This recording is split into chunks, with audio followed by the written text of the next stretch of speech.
नमस्कार, आदाब। मैं हुसैन रिजवी। दुश्मनी का सफर एक कदम दो कदम, तुम भी थक जाओगे हम भी थक जाएंगे। राजनीति की दुनिया में मगर दुश्मनी जैसा कुछ नहीं होता। सब कुछ नफे नुकसान के तराजू पर तौला जाता है और फिर फैसला हो जाता है। वक्फ बिल राष्ट्रपति की मंजूरी के बाद अब कानून बन चुका है। विपक्ष और मुस्लिम संगठन पहले ही साफ कर चुके हैं कि जो इस बिल के साथ है वो उसके खिलाफ है। ओवैसी तो कहते रहे हैं कि नीतीश कुमार, चंद्रबाबू नायडू और चिराग पासवान को मुसलमान कभी माफ नहीं करेगा, लेकिन ये नाम यहीं पर नहीं रुकते हैं। वक्फ बिल को लेकर जयंत चौधरी की पार्टी आरएलडी भी मुश्किल में है। आरएलडी महासचिव शाहजेब रिजवी और हापुड़ के जकी गौहरी ने इस्तीफे का ऐलान कर दिया है। उधर बीजू जनता दल के वरिष्ठ नेताओं में पार्टी के रुख को लेकर नाराजगी है। नवीन पटनायक की बीजेडी शुरुआत के वक्त में वक्फ बिल के विरोध में थी, लेकिन आखिर में पार्टी ने फैसला किया कि उसके नेता अपनी अंतरात्मा की आवाज सुने और उसके हिसाब से फैसला करें, जिसे लेकर प्रसन्ना आचार्य समेत कई और वरिष्ठ नेताओं में असंतोष है। हालांकि ओडिशा की तरह चंद्रबाबू नायडू और जगन मोहन रेड्डी के सूबे आंध्र प्रदेश में विधानसभा चुनाव होने में भी काफी वक्त बाकी बचा है और इसीलिए मौजूदा वक्त में सबसे ज्यादा चर्चा बिहार की हो रही है। और सबसे बड़ा सवाल अब यह है कि क्या नीतीश, चिराग पासवान, नायडू, रेड्डी और पटनायक सेक्युलर हैं या कम्युनल? क्या नए वक्फ कानून के बाद मुस्लिम समाज दोराहे पर खड़ा है? मुसलमानों को जिस राजनीतिक दल पर भरोसा है उसके पास नंबर की ताकत नहीं, और जिसके पास बहुमत है मुसलमानों को उनकी नीयत में खोट नजर आता है।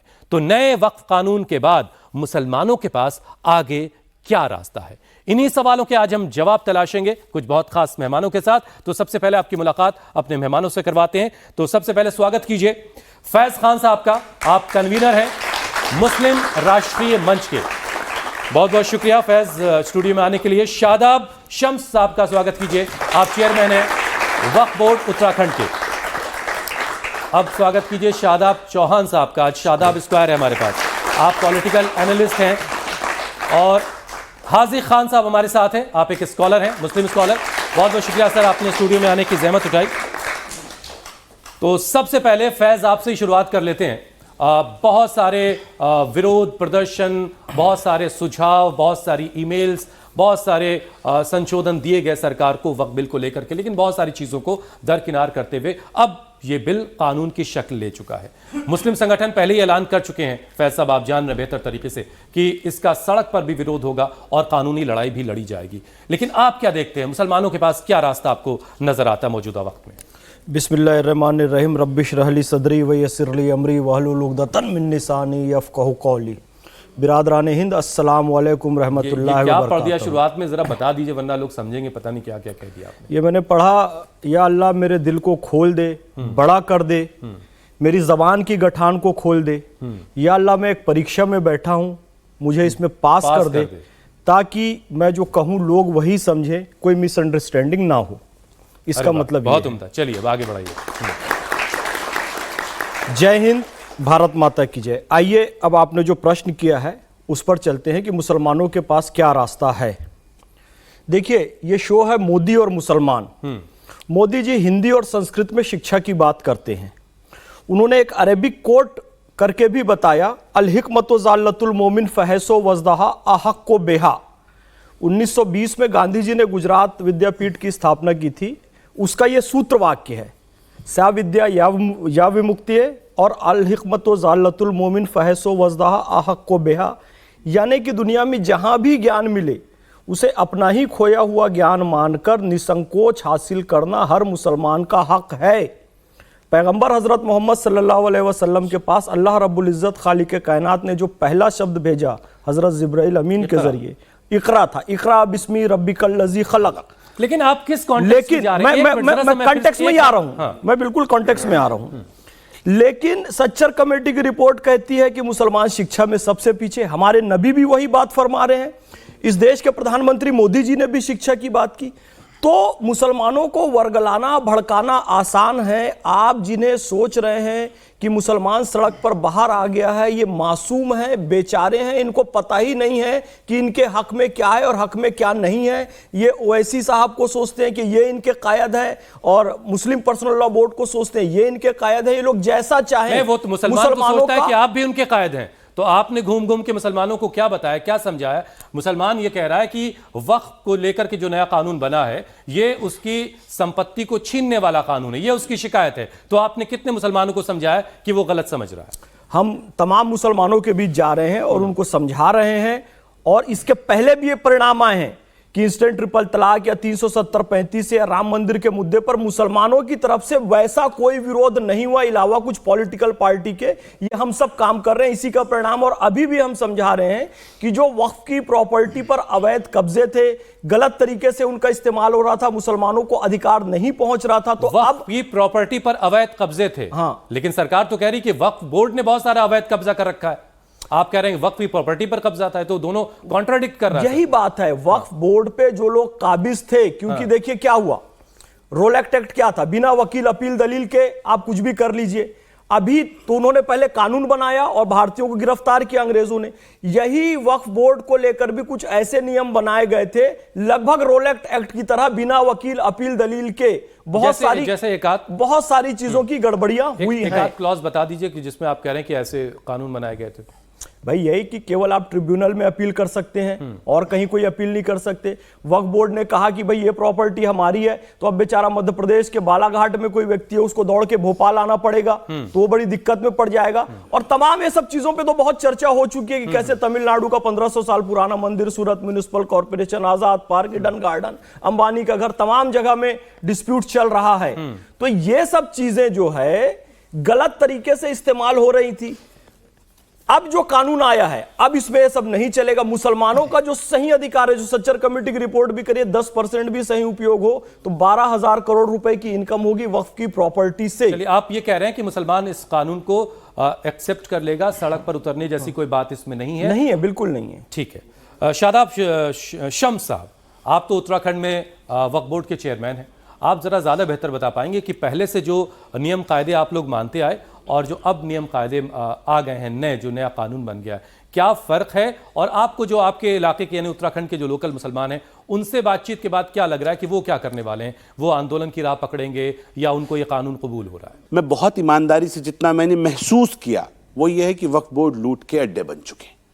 वक्फ बोर्ड के अंदर, ये कब से बने लूट के अड्डे? ये शुरू जिस दिन से देश आजाद हुआ तब से लेकर आज तक इसमें सिर्फ लूट हुई है। इसके अध्यक्ष चोर, इसके मुतवल्ली चोर, इसके अधिकारी चोर, ये पूरा एक नेक्सस बना। और सरकार आपको छोड़ करके? नहीं, मैं तो ये कह रहा हूं अगर मैं होता तो शायद ये ना बोल पाता। मेरे पास भी 2-2.5 हजार एकड़ जमीन होती तो मेरी जबान मुझे सच कहने से रोक देती। मैं ये कह रहा हूं कि सबकी मैंने निवेदन भी किया है। मेरी सैम साहब, मेरी बात पूरी आने दीजिए। मैं आप उसे जोड़ दीजिएगा। तो हुकूमतें क्या कर रही थी? वक्फ बोर्ड तो सरकार ही बनाती है, उसके ऊपर वक्फ काउंसिल होता है, इन सबको गवर्न सरकार कर रही होती है। अब आप बताएं। देखिए साहब, मैंने कहा कि ये लूट के अड्डे हैं और इसलिए हमने निवेदन किया है कि सारे वक्फ बोर्ड देश की आज़ादी से लेकर अब तक जितने प्रदेशों में सबकी सीबीआई जांच होनी चाहिए, इंक्लूडिंग शादाब शम्स, मुझे भी मत छोड़िए। और मैं ये कह रहा हूं कि सारे चोरों को, लकड़बग्गों को सलाखों के पीछे डालो। जो गरीबों का हक मारा गया है, जो चोरी हुआ है, इसे वापस लिया जाए। एक दूसरा, मैंने कहा जो वक्फ की संपत्ति आपको नजर आ रही है वक्फ बोर्ड में, वो नहीं है। नीचे से वक्फ बोर्ड को खोखला किया जा चुका है। इसके ऊपर बैठे कौन थे? पॉलिटिकल मुसलमान, पॉलिटिकल शेल्टर के साथ इस वक्फ को लूटा गया है। किसकी सरकारें रही? आज इस वक्फ बोर्ड को, जिसको बहुत अच्छा बताया जा रहा है, ये वक्फ बोर्ड इस हैसियत में है कि वक्फ बोर्ड के अध्यक्ष के सामने वक्फ की जमीन पे कब्जा होता रहे, हम उस कब्जे को रोक नहीं सकते थे। असल में हम इसके पॉलिटिकल एंगल पे बात करना चाह रहे थे आपसे कि अब जो लोग हैं आपके उत्तराखंड के, जहां के आप चेयरमैन हैं, वहां का जो खासतौर से मुसलमान जो इससे डायरेक्ट रिलेट करता है, वो अब आगे इस पर क्या करने वाला है? हाजिक साहब, आप जरा समझाइए। आप मुझसे उत्तर पूरा लेंगे या सिर्फ क्वेश्चन करके चले जाएंगे? नहीं, अब चूंकि पॉलिटिकल आंसर, अब से मैं दोबारा आता हूं आपके पास। हाजिक साहब, इस बिल के कानून की शक्ल लेने के बाद बीजेपी क्या गेन कर रही है? सबसे पहले तो बीजेपी क्या गेन कर रही है, ये जरा समझाइए। देखिए महोदय, बात यह है कि बिस्मिल्लाहिर्रहमानिर्रहीम वलअस्र इन्नल इंसाना लफी खुस्र इल्लल लज़ीना आमनू व आमिलुस सालिहात व तवासौ बिल हक़ व तवासौ बिस सब्र। फ्लोर सर, बात तो हक बात कहने के लिए। जी। बात यह है कि ईमान लाया, नेक अमल किए, जिसने हक बात कही और अब तकलीफ आई, सब्र की, वो लोग कामयाब हैं। कामयाबी का ज़ाब्ता ये है। जरा बताइए किसके पॉलिटिकल नुकसान किसको हो रहा है, नफा किसको हो रहा है, जरा ये समझाइए। देखिए बीजेपी अभी कितना गेन कर रही है, जेडीयू को क्या नुकसान हो रहा है, चिराग पासवान को क्या नुकसान होने जा रहा है, इस पे बारे में। भारतीय जनता पार्टी 80-20 का फर्क करने के चक्कर में ये संविधान लाई है, ये कानून लाई है। 80-20 का उनका प्रोग्राम है कि 80% वोट उनकी तरफ आ जाए। अब रही कि जिन पार्टियों का आप नाम ले रहे हैं वो मुस्लिम वोट भी लेते हैं, चाहे नीतीश कुमार हो, चाहे जयंत चौधरी हो, चाहे चिराग पासवान हो, तो उनको अपने मुसलमान वोट को रोकने के लिए इसका विरोध करना चाहिए था, लेकिन उन्होंने विरोध नहीं किया, तो आज उनकी पार्टियों में विद्रोह हो गया। और मैं ये कहूँगा कि दुश्मनी जम के करो, लेकिन ये याद रहे बात जब मिलने की आए तो शर्मिंदा ना होना पड़े। बात यह है कि कानून आप जो बना रहे हो मुसलमानों के, भारतीय के देश के प्रधानमंत्री मोदी जी खाली भारतीय जनता पार्टी, आरएसएस, विश्व हिंदू परिषद के नहीं बल्कि देश के रहने वाले 145 करोड़ हिंदुस्तानियों के प्रधानमंत्री हैं। उन्हें सारे लोगों के लिए फलाह और बहबूद के लिए काम करना चाहिए। लेकिन 11 साल से सरकार चल रही है। मैं ये पूछना चाहता हूँ आपसे और जो लोग इस बिल का हिमायत कर रहे हैं कि उन्होंने 11 साल में कितने स्कूल खोल दिए मुस्लिम एरिया में, मुस्लिम बहुल क्षेत्र में, कितने हॉस्पिटल खोल दिए, कितने मदारिस बना दिए। जो फंड मिलता था इस सरकार से, उस फंड को रोक दिया। मौलाना आज़ाद फाउंडेशन में जो स्किल डेवलपमेंट की स्कीमें चलती थी वो ख़त्म कर दी। हम ये कहते हैं कि ये मुल्क सबका है, हिंदुस्तानियों का भी है, हिंदू हमारे भाड़े भाई हैं। कि यकीन हो कि ना हो, बात तो यकीन की है। हमारे जिस्म की मिट्टी इसी ज़मीन की है और मेरे वतन के सारे लोग भाई भाई हैं। भारत में रहने वाले जो 20-25 करोड़ हिंदुस्तानी हैं वो हिंदुओं से कन्वर्ट होकर मुसलमान हुए और भारत के हैं और राष्ट्र के हैं, और राष्ट्र के लोगों की सम्मान करना चाहिए, मोदी जी को भी और हमें भी मोदी जी का सम्मान करना चाहिए। चौहान साहब, शादाब चौहान हमारे साथ हैं। चौहान साहब देखिए, 2 शादाब हैं इसलिए मैं आपको चौहान साहब ही कह के बुला लेता हूँ। चौहान साहब, अब सीधे सीधे मैं आपसे पूछता हूँ कि नीतीश की पार्टी यानी जेडीयू, चिराग पासवान की पार्टी हो गई, जीतन राम मांझी की पार्टी हो गई, ये इसके अलावा टीडीपी हो गई, ये सेक्युलर हैं अब या ये कम्युनल हो गई हैं? अफसोस की बात है कि जो दल अपने आप को स्वघोषित सेक्युलर बोलते हैं वो सेक्युलर नहीं है। अगर उनको दबाव था कि उनको बिल का समर्थन करना नहीं तो ईडी आ जाएगी या कोई और दबाव था, उनके पास दूसरा मौका था। जब अमेंडमेंट मूव किए गए थे तो तब तो ये तायद कर सकते थे ना, तो बिल में चेंजेस हो जाते, कानून बनते समय ये चीजें कंसीडर कर ली जाती, लेकिन नहीं किया इन लोगों ने जानबूझ करके वक्फ बोर्ड को बर्बाद करने के लिए, मुसलमानों की संपत्ति, धन्ना सेठ और भूमाफियाओं को कब्जा करवाने के लिए उसके खिलाफ वोट किया है। और उसका नतीजा इनको बिहार में नीतीश जी को भुगतना पड़ेगा। अभी तो स्टार्टिंग है, अभी तो इब्तिदाई इश्क के आगे आगे देखो होता है क्या। हमने आप पे विश्वास किया, चंद्रबाबू नायडू जी को वो नमाज पढ़ लेते हैं, नीतीश जी टोपी लगा लेते हैं। अरे साहब, हमें आपकी नमाज नहीं चाहिए, आप अपने धर्म का पालन कीजिए, हमें आपकी टोपी नहीं चाहिए। लेकिन जहां मेरे अधिकारों की रक्षा की बात आती है, जहां मेरे वक्फ बोर्ड की सुरक्षा की बात आती है, वहां पर आप जाकर के मोदी के साथ खड़े हो जाते हैं, वहां आप मेरे खिलाफ खड़े हो जाते हैं। ये कौन सा सेकुलरिज्म है? चलिए इसका एक इम्तिहान आने वाले वक्त में। सबसे अच्छा अगर कोई बोला पार्लियामेंट में वक्फ पर तो उसका नाम है श्री राहुल गांधी जी। बहुत जबरदस्त बोले हो, आपको मालूम, उनसे अच्छा कोई नहीं बोला। आए कितने बजे?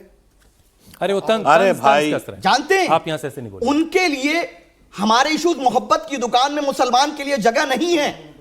मोहब्बत की दुकान में तमाम इश्यूज पर बात होगी, सबके साथ जाकर खड़े होंगे, कभी ट्रक वाला बनेंगे, लेकिन मुसलमानों के लिए फैक्ट पे बात नहीं करेंगे। आते हैं आपके पास, दोबारा लौट कर आते हैं। देखिए, आने वाले वक्त में बहुत जल्द बिहार में विधानसभा चुनाव होने और वो एक तरह का इम्तिहान होगा।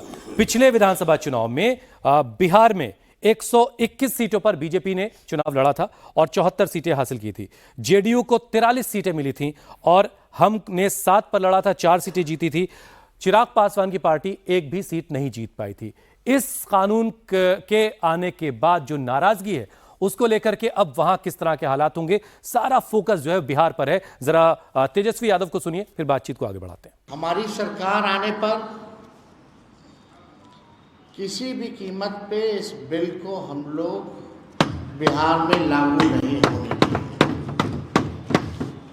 किसी भी कीमत पे।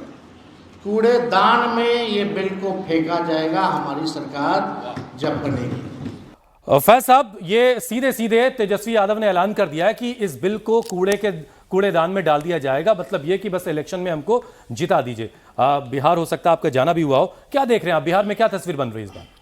देखिए, मैं पहले ही कह रहा हूं, थोड़ा एकेडमिक्स की बात आपके शो में होती है, और ये जिस तरीके से इन्होंने शब्दों का प्रयोग किया, कूड़ेदान में फेंक देंगे, ये संसदीय भाषा भी नहीं है। संसद के अंदर भी आप इसका प्रयोग नहीं कर सकते।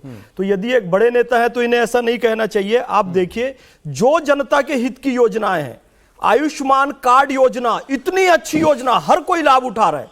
दिल्ली में उसे बैन किया गया था, पश्चिम बंगाल में बैन किया गया था, कितना खामियाजा भुगतना पड़ा। अब ये वक्फ बिल जो आया है मुसलमानों के हक में है, सब कुछ ठीक है, मुस्लिम मां बहनों को उनका हक मिलेगा, बेरोजगारों को रोजगार मिलेगा, ये कह रहे हैं उसे लागू नहीं होने देंगे।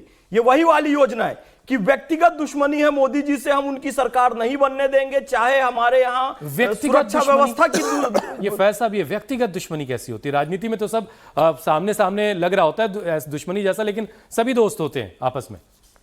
ये चिढ़ है, ये पहले चिढ़ है, इनकी दुश्मनी व्यक्तिगत। मैं इसलिए कह रहा हूं, नरेंद्र मोदी जी का जो ऑरा है आप देख सकते हैं, पूरे विश्व में बहुत अच्छा बना है, तो जी हमारा क्यों नहीं? पॉलिटिकल पार्टीज में दुश्मनी होती है, व्यक्तिगत दुश्मनी भी होती है कि उनको इतनी प्रसिद्धि क्यों मिल रही है, विदेशों में उनको सम्मान क्यों मिल रहा है, उनकी प्रतिष्ठा क्यों बन रही है। तो कुछ भी करना है, आयुष्मान योजना का भी विरोध करना है, वक्फ बिल का भी विरोध करना है, उज्ज्वला योजना का भी विरोध करना है, प्रधानमंत्री आवास योजना के तहत घर मिल रहा है तो उसका भी विरोध करना है। बीजेपी 74 से कितने पे पहुंच जाएगी आपको लग रहा है?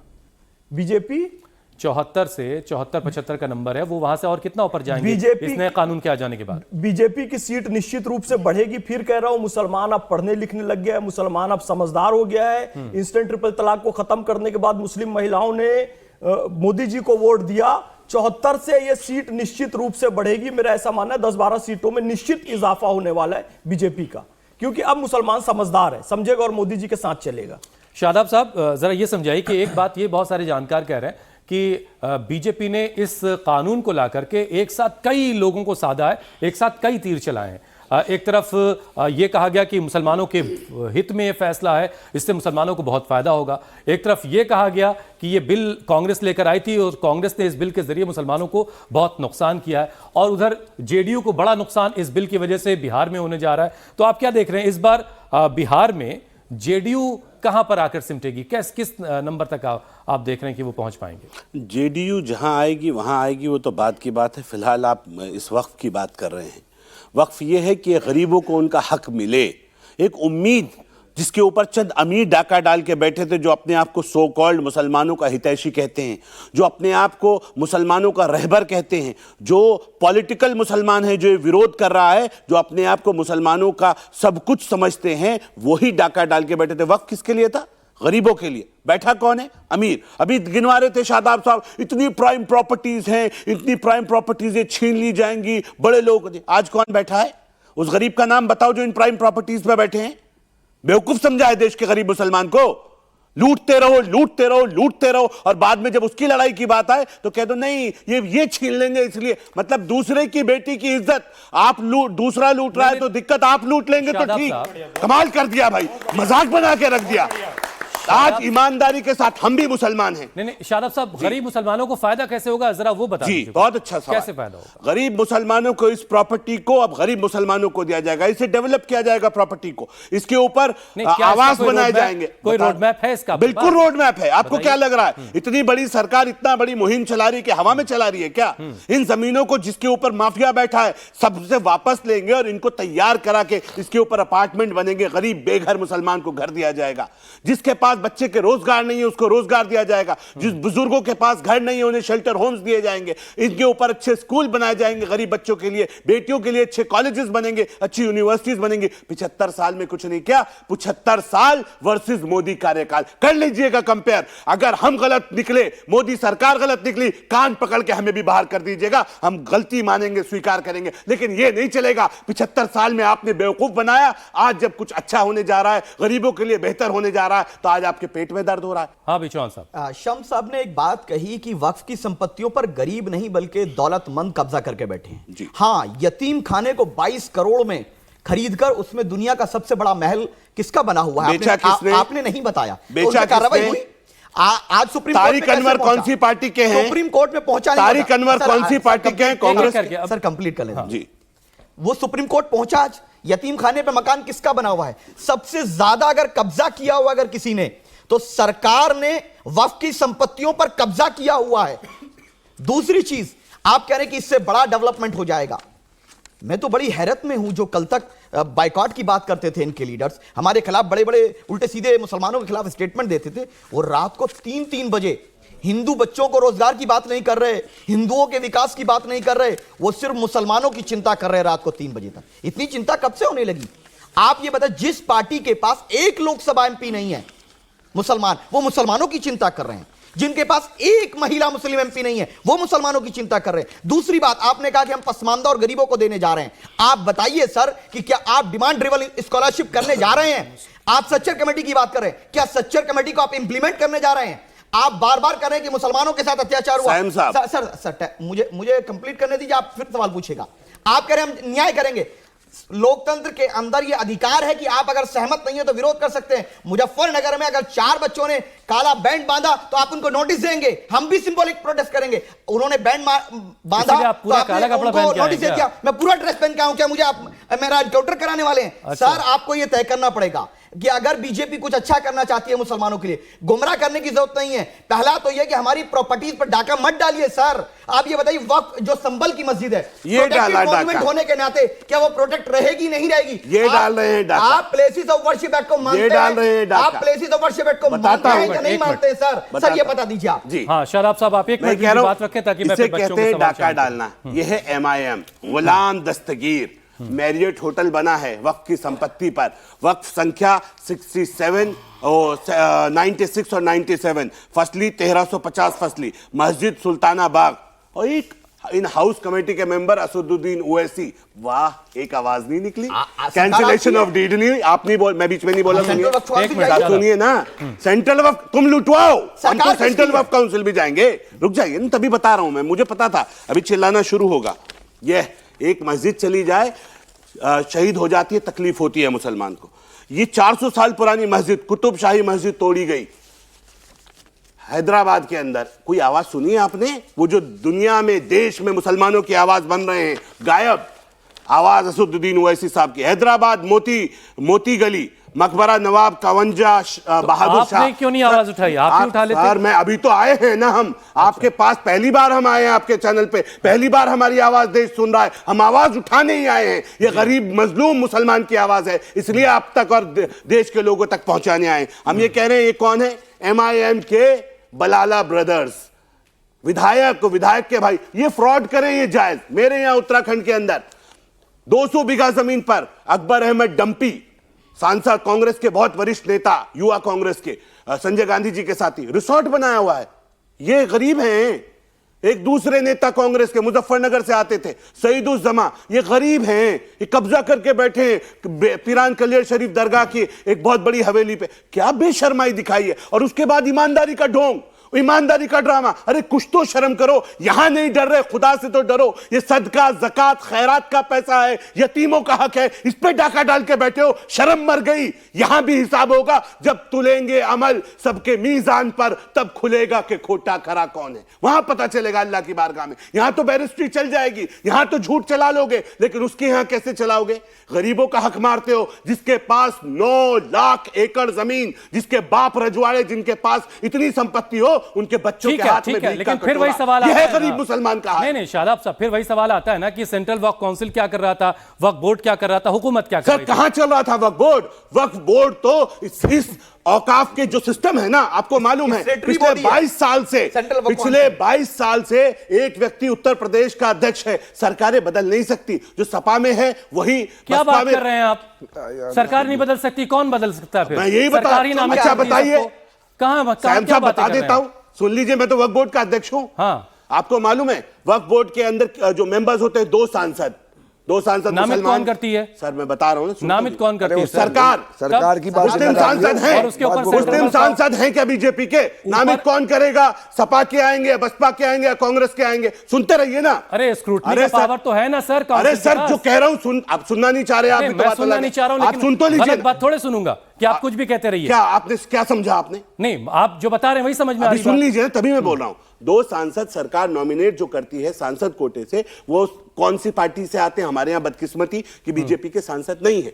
तो सांसद जो भी आएंगे जीत के, उस जो चुनाव होता इस है बार सांसदों सांसद में, भी आ रहे हैं मुसलमान तो विपक्ष कुछ? अब आएंगे ना, अभी तक नहीं थे, इसीलिए बता रहा हूं। आपने कहा ना कैसे नहीं होता, 2 विधायक आएंगे क्योंकि कोटा है उसमें ऑलरेडी। तो वो विधायक कौन से आएंगे? सपा, बसपा, कांग्रेस, इन्हीं के पास मुस्लिम विधायक है, हमारे पास नहीं है, तो वो भी उन्हीं के आएंगे। 4 मेंबर्स हो गए उनके। और वो करप्शन अगर करेंगे तो पहले नॉन बेलेबल ऑफेंस था, अब आपने उसको बेलेबल ऑफेंस आप गलत डायरेक्शन में जा रहे हैं। फिर अभी पहले इस पे सवाल ले लीजिए, इसका उत्तर पूरा ले लीजिए, आप इससे सेटिस्फाई हो जाए। वक्त बहुत सर भाई, आपने पूछा ना, मैंने कहा कि मुसलमान सरकारों की हैसियत ही नहीं थी कि वो बोर्ड को बना सके, क्योंकि सिस्टम ऐसा बना हुआ है। इसलिए अब जब अमेंडमेंट आया है, अब सरकारें अपना बोर्ड बना पाएंगी, अभी तक नहीं बना पा रही थी।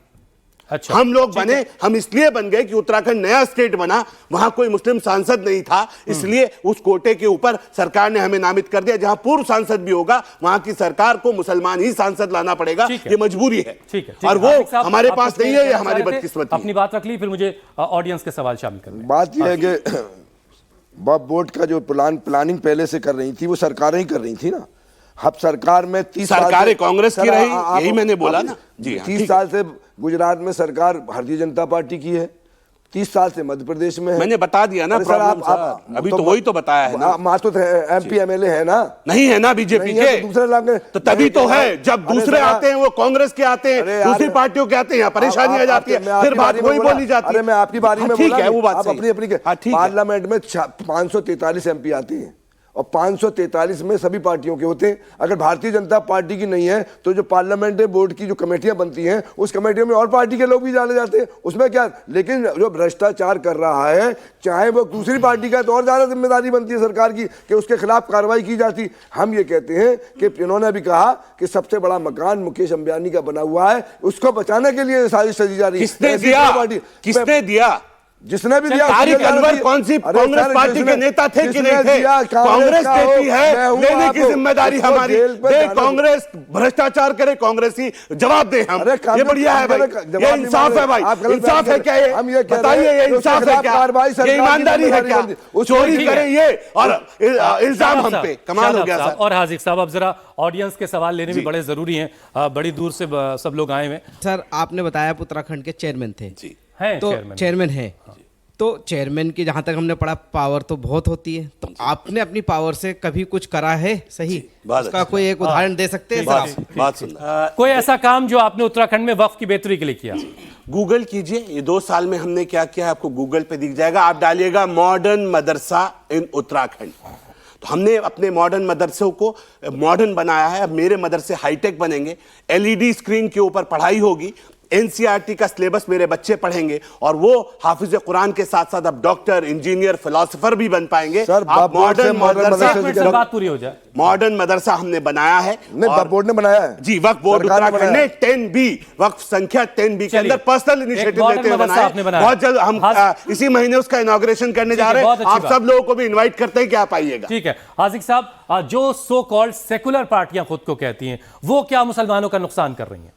देखिए, बात यह है या कि माइनॉरिटीज का, ऐसे कह लीजिए। ये जो बिल पास हुआ, 288 वोट पार्लियामेंट में 543 में से भारतीय जनता पार्टी को पड़े और 232 वोट जो है विपक्ष में पड़े। राज्यसभा में 128 वोट सरकार को पड़े और 95 वोट जो है अपोजिशन में पड़े। ये अपोजिशन में वोट डालने वाले सारे लोग इस बिल का विरोध कर रहे हैं। उसमें राहुल गांधी थे नहीं थे, ये कोई भी विवाद नहीं है, और प्रधानमंत्री अगर दूसरे देश में घूम रहे थे और बिलियां बन रहा था, तो ये भी कोई विवाद की बात नहीं। हमें ये चाहिए कि हमारे देश के नागरिकों को, चाहे वो हिंदू हो, मुसलमान हो, उसको सरकार की जिम्मेदारी बनती है कि उनके लिए काम करें। अगर ये बिल सही है तो मैं 4 बातें पूछना चाहता हूं कि इस बिल को पास करने पर कौन से फवायद पिछड़ों को हो रहे हैं, महिलाओं को हो रहे हैं, वो बता दिए जाए। चलिए ठीक है, कुछ और सवाल ले लेते हैं। अभी छत्तीसगढ़ में जो हमारे वक्फ बोर्ड के चेयरमैन हैं डॉक्टर सलीम राज जी, उन्हें पिछले हफ्ते ही 500 करोड़ का वक्फ बोर्ड में गमन हुआ है, तो ये जो गमन किए हैं, क्या उनको सज़ा होगी? बहुत सही, ये सवाल मैं आपसे। ठीक है, सजाएं तो कम कर दी गई हैं। अच्छा, आपका एक सवाल है, एक सवाल और ले लेते फिर 1 मिनट में बताता हूँ सजा। नमस्कार, मेरा नाम सदानंद विश्वास है। चौहान जी, आपसे मेरा एक जानना है, क्वेश्चन नहीं है। 57 कंट्रीज है ऑल ओवर वर्ल्ड में, तो कौन सी कंट्री में वक्फ बोर्ड है और क्यों है? मेरे भाई, आपको वक्फ का मीनिंग समझना पड़ेगा। वक्फ मुसलमानों द्वारा मुसलमानों की सेवा भाव के लिए उन्होंने दिए गए कंट्रीज दान। का नाम और नंबर नहीं पूछा नहीं, है। बोर्ड इन्होंने जोड़ दिया ना, वक्त तो पूरी दुनिया में होता है। वही बता रहा हूं मैं आपको, वही वक्त बता रहा पूरी हूं। दुनिया में बोर्ड वही बता रहा मैनेज करने हूं, के वही लिए बता रहा Yes. हूं। दान की गई संपत्ति सेवा के लिए, और जो ये भ्रम फैलाया गया ना किसी मुस्लिम देश में नहीं है, ये झूठ है, ये बिल्कुल झूठ है। मिनिस्ट्री है बाकायदा, औकाफ की मिनिस्ट्री है बाकायदा, पूरी अलग से सेपरेट। बताइए कहां? सब जगह है, कहां नहीं है? तुर्की में बताइए, अरे तुर्की में मैं आपको कहां? बता देता झूठ मत बोलिए ना, इब्न बतूता झूठ बोल अपनी रहे हैं। किताब ये में ट्यूनीशिया छोड़ दीजिए दमिश्क खाली। की एक का जिक्र करते हैं। दमिश्क में उस जमाने में बहुत शुरुआती वक्त की बात है ये, चीनी मिट्टी के बर्तन आए थे और होटलों पे काम करने वालों से चीनी मिट्टी के बर्तन जब टूट जाया करते थे तो किसी एक आदमी ने अपना पैसा वक्फ किया और कहा कि जब किसी से बर्तन टूट जाए तो उसको मारो नहीं, इस वक्फ से पैसे ले लो और अपनी भरपाई कर लो। इस तरह के वक्फ हैं जिसकी बड़ी तारीफ इब्न सही, बतूता ने की। बिल्कुल इब्न बतूता हिंदुस्तान बच्चों गए के टूट थे, जाते एक वो बड़े बच्चों के। ट्रैवलॉग, और उन्होंने इस बात का जिक्र दमिश्क को लेकर के किया है। शायद आपको थोड़ा सा आंसर मिला हो। जी। एक और सवाल जो आया कि जिन लोगों ने करप्शन किया है जी। उनको सजाएं कैसे मिलेंगी? आ रहा हूं चौहान। देखिए बिल्कुल क्लियर है, हमने ये और सजा वाला जो प्रावधान है जरा वो भी जी, बताइएगा। जी, जी। नॉन बेलेबल ऑफेंस को बेलेबल ऑफेंस कर दिया गया, जो बामशक्कत सजा थी उसको बामशक्कत उसमें से हटा दिया गया। बहुत सुंदर सवाल। मैं ये पूछ रहा हूं, पहले इस सवाल के ऊपर एक काउंटर सवाल है कि आप भी साइम साहब देख रहे हैं, जरा मुझे बता दिए कितने मुसलमानों को आज तक वक्फ में करप्शन की सजा हुई है, ये तो बता दीजिए। क्यों बेवकूफ बनाते हो? अरे हमारी जिम्मेदारी नहीं ना, नहीं हुई ना, यही तो बता रहे सरकारों की है ना सर। यही बेईमानी थी सरकार की। इससे पहले जो सरकारें रही, इन्होंने जो बेईमानी की और जो अमेंडमेंट की, धामी साहब हैं। मैं ये कह रहा अब हूं नहीं। सैम साहब, मैं ये कह रहा हूं कि इस प्रावधान में जिन्होंने चोरी की उनके प्रॉपर्टी हम किसी को जिम्मेदार नहीं बनाया गया था। अब मुतवल्ली की जवाबदेही तय की जा रही है नए अमेंडमेंट में, और अगर गड़बड़ी करेंगे तो पहले तो हमने कैग लिया है, हम इसमें कैग लिया है, अब गड़बड़ी होने की संभावना नहीं। कैग जैसी संस्था अब मॉनिटरिंग करेगी, वो हिसाब किताब का ऑडिट करेगी, ईमानदारी पारदर्शिता आएगी, सब कुछ ऑनलाइन करेंगे।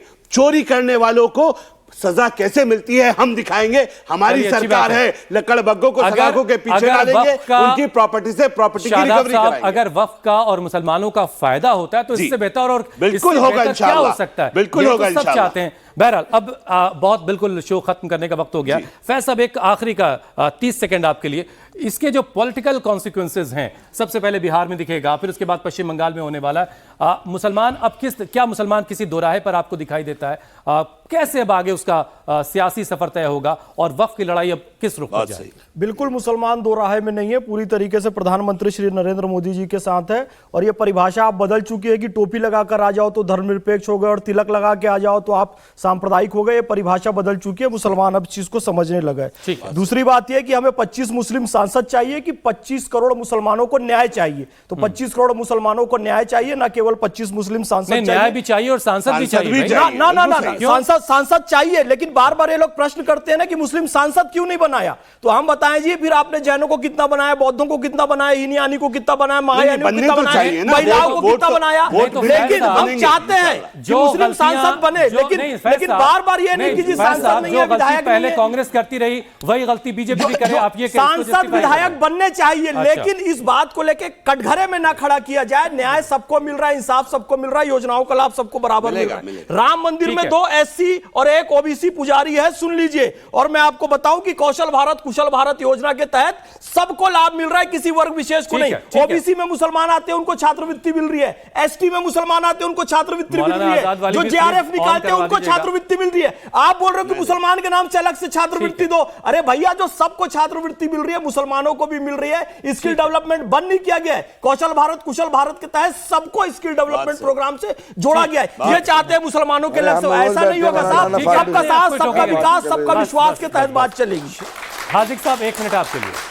अरे आपने इतना गरिमा में माहौल बना दिया ना सर, मैं थोड़ा प्रेशर में आ गया था, मैं अपनी बात बोल नहीं पाया। आपको प्रेशर में कौन ले सकता है? हाजिक साहब, देखिए साहब, बात यह है कि सरकार की जिम्मेदारी होती है कि अपने नागरिक के लिए सुविधा पैदा करे, एजुकेशन पैदा करे, मेडिकल पैदा करे। लेकिन ये मैं पूछ रहा हूं, पिछले 11 साल से सरकार भारतीय जनता पार्टी के केंद्र में, 8 साल से उत्तर प्रदेश में, 30 साल से मध्य प्रदेश में। इन्होंने कितने मुस्लिम बहुल क्षेत्र में एजुकेशन पर काम किया, मेडिकल पे काम किया, आपने कितना किया? ये देश के मुसलमान हैं। इसी के लिए अल्लामा इकबाल ने कहा था कि सारे जहां से अच्छा हिंदुस्तान हमारा, हम बुलबुले हैं इसकी ये गुलसिता हमारा, मजहब नहीं सिखाता आपस में बैर रखना, हिंदी है हम वतन है हिंदुस्तान, हम सब हिंदुस्तानी हैं और सारे हिंदुस्तानियों को वक्फ बोर्ड से भी फायदा होना चाहिए, सरकार से भी फायदा होना चाहिए और सरकारों की जिम्मेदारी भी होती है। शादाब शम्स, बस 30 सेकंड आपके लिए। देखिए, ये उम्मीद मुसलमानों को एक नई उम्मीद मिली है, यहां आर्थिक क्रांति के रूप में देखी जा सकती है। और मैं ये कह सकता हूं, आने वाले वक्त में हम जिम्मेदारी ले रहे हैं।